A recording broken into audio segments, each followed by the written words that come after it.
2023, Arvind Krishna, the CEO of IBM, publicly said, hey, we're going to automate, I think it was 7,800 roles in our back office functions with the help of AI and technology. About a month ago, IBM's chief HR officer spoke at a conference that actually this year we're tripling our entry-level hiring because we've realized, yes, AI cannot do all the things that people can do. And we still need that talent bench for people to move up in the organization, to build the experience in our industry with customers in our products.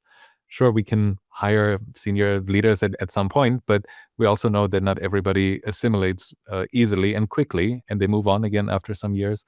And we've made that investment in vain. But if we bring up people in the organization and they live and breathe IBM in that case, and they know our products, they know our industry, they know our customers, we feel a lot better prepared that they will be able to take on more challenging tasks as they grow in seniority. To me, that's a great example. I think that is a great example, and you know, a company like IBM may want to think very differently, as the current way they're thinking or have been thinking isn't necessarily going to keep them in their power position. But I like in this moment of time where, you know, there are, you know, organizations who are failing, quite frankly, at implementing AI as kind of the beginning of aviation, where people understood how to get a plane off the ground. And they understood the concept that if you can get a plane off the ground, you can go faster and further. And this is where we all want to go. We all want to get on planes and fly. But inevitably, we weren't fully ready to harness the technology all the way. And so you'd had a lot of, quite frankly, notoriously well-filmed crashes. And so we're kind of in that experimental phase right now where everybody, I think, recognizes that this is the way, and there's no question about it. This is aviation. This is going to change the way we go about our business. So we need to figure it out. And so what do you say to a company that maybe has gotten it wrong, or maybe has been sitting on their hands because they're watching others get it wrong, and how they should think about it? So life is a bell curve, right?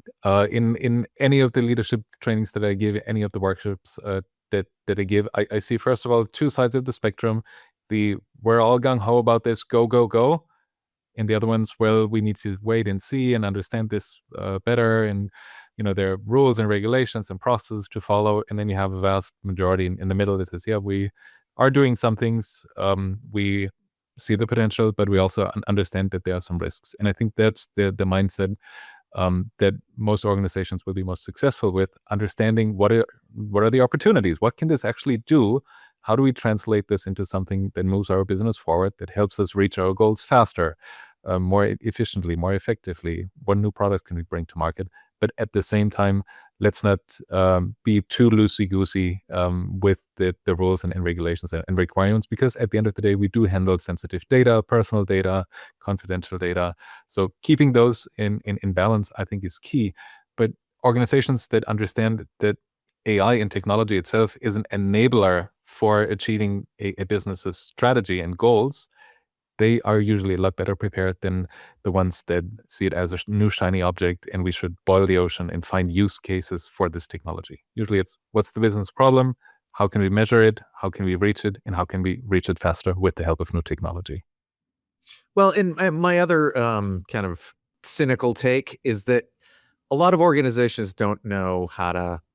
They think they're basically operating as optimally as possible because they've been trying to do that for a long time now. And so when they're left with this superpower, you know, they don't know what to do with it because they don't know really where the optimization can be. They're not very creative in the end about how they can optimize, because they feel like they've optimized everything because they've been trying to optimize everything with all the other existing technology for decades.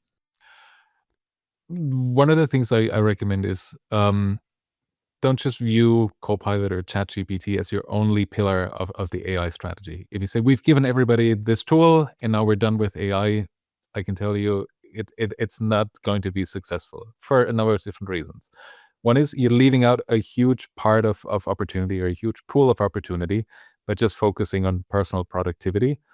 And the second part is a lot of organizations that are rolling out these tools to their team members and to their employees are neglecting the training part. How do we bring people actually on board? How do we teach and tell them how to use these tools, what to use them for, what not to use them for, what kind of data to put in there, what tools are even available in your company? When I give these leadership trainings, and also sometimes have professionals in, say, I don't even know what I'm allowed to do and to use. Is it ChatGPT? Is it Copilot? Is it something else? Which portal should I use to find out more? Is it changing? There's so much stuff happening.